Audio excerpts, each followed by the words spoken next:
Alors justement, avant de vous redonner la parole, notamment à mes confrères également, Philippe Pasco et Nicolas Vidal, il y a aussi certains de vos détracteurs, Xavier Hofer, comme par exemple le sociologue et directeur de recherche au CNRS Laurent Mukeli, ou le sociologue, je sais plus, enfin un autre sociologue, Laurent Bonelli, qui remettent en cause votre crédibilité et les faits que vous avancez dans certains de vos ouvrages, qui arguent que les sources statistiques sur lesquelles vous appuyez ne sont pas exhaustives ou d'être peut-être orientées politiquement. Qu'est-ce que vous leur répondez? Est-ce qu'on n'en fait pas un petit peu trop parfois sur ces sujets-là? Non.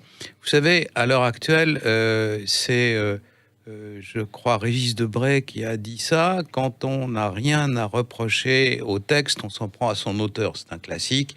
Alors, quand vous n'avez rien à reprocher, vous savez, j'ai écrit des tas de livres, et notamment de manière un peu taquine, je l'avoue, chaque fois que je fais un article qui est toujours fondé sur des faits, en bas, je mets les fact-checkers, venez, j'ai les éléments. Et donc, à chaque fois que les vérificateurs, vous savez, maintenant, il y a ça dans les médias, notamment ceux du Monde et de Libération, avec lesquels j'ai pas toujours des rapports franchement cordiaux, chaque fois qu'ils sont venus me chercher en disant c'est vrai ce que vous dites là, etc. À chaque fois, je leur ai donné les preuves. Mais alors, l'honnêteté dans ces cas-là aurait consisté peut-être à dire on a vérifié ce qu'il dit est vrai. Non, dans ces cas-là, il s'écrase. Mais ce n'est jamais été pris en faute sur les faits que je donnais, à savoir que je les soumets toujours à la critique, et jusqu'à présent, les faits... Notamment sur les banlieues qu'on vous reproche de manipuler un peu vos lecteurs, selon cette personne, Laurent Mukeli ou Laurent Bonelli, qui vous reproche de tenir un discours apocalyptique sur les banlieues. Et vous avez vu ce qui se passe dans les banlieues? Vous avez vu ce qui se passe? Il y a une émeute par jour. Vous avez 90% du trafic de drogue qui s'y fait. Vous avez des endroits où on tire à l'arme de guerre, à la Kalachnikov, sur les policiers et sur les gendarmes. C'est pas ça qu'on vous reproche, Xavier. Comment? Xavier, c'est pas ça qu'on vous reproche. Ce qu'on vous reproche, c'est de teinter d'ethnie les banlieues. Moi, j'ai lu vos discours et vos vidéos, et souvent les gens que vous interpellez comme des délinquants sont, d'après vous, de type maghrébin, par exemple. Pas uniquement. Oui, il y a aussi des nomades. Je pense que c'est oui. Ah oui, il y a aussi des nomades. Il y a les Roms aussi. Voilà. Je vous ai entendu parler des Roms. Donc c'est vrai qu'on pense un petit peu que vous êtes un petit peu extrémiste dans votre criminologie directionnelle par rapport à certaines catégories d'individus. Vous parlez souvent de tribus, de tribal. Alors, je vais vous dire, le jour où ça sera des Suédois, je le dirai aussi. D'accord. C'est rarement le cas. Voilà, je peux vous dire, à l'heure actuelle, s'agissant de deux formes de criminalité. Je parle des deux, j'ai écrit sur les deux. La première criminalité est dite en col blanc. Ce sont des escrocs qui, par l'intermédiaire des banques, vont faire ceci, vont faire cela.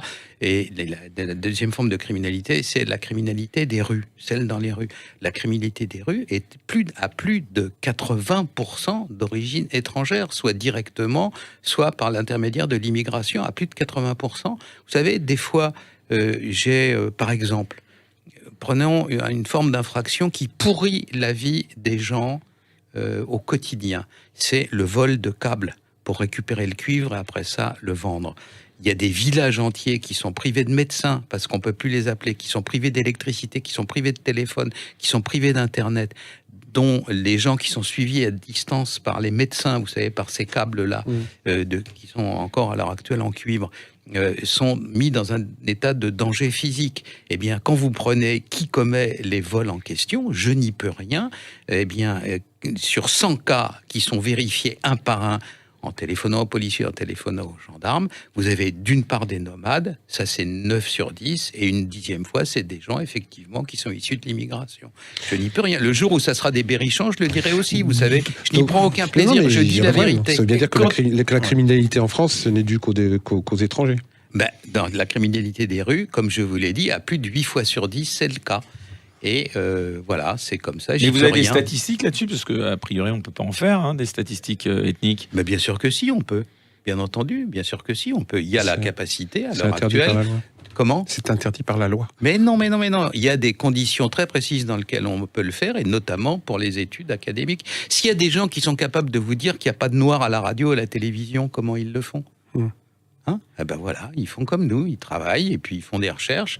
Et puis voilà, c'est possible. Ça n'est pas possible de le faire. Vous savez, il y a des gens dont c'est avec eux une idéologie bien précise en tête, qui est celle de la mondialisation heureuse, tout va bien, la vie est belle, etc. Et les gens en question, souvent, eh bien, ils disent il n'y a pas ceci, il n'y a pas cela, c'est pas vrai. Eh bien, quand on cherche et qu'on trouve, à ce moment-là, on est capable de remonter jusqu'aux sources des choses. Et c'est ce que je fais. Voilà. On va recevoir, Alors oui. que les gens qui disent il dit des choses le prouvent. Ça n'est pas fait jusqu'à maintenant. Quant à Mukeli et Bonelli et consorts sont des militants anarchistes déguisés en sociologues, bah très bien. Qui avait écrit un livre, Bauer et Rofer. D'ailleurs, M. Bauer qu'on recevra le 8 décembre prochain, Marchand de peur. Voilà, il vous traite de marchand de peur. L'imposture criminologique est un cas d'espèce. Nous ne vendons pas de la peur, nous vendons des informations. Pas exactement, nous ne les vendons pas, nous fournissons aux gens des informations. Alors, les gens qui pensent que les informations sont fausses le prouvent. Voilà, je viens de parler de quelque chose de précis, le vol de cuivre. Je parle aussi du trafic des stupéfiants. Qui vous croyez qui habite à la cité de la Busserine à Marseille? Des Suédois? Bon, il faut être un peu sérieux, il faut regarder comment ça se passe sur place. Alors,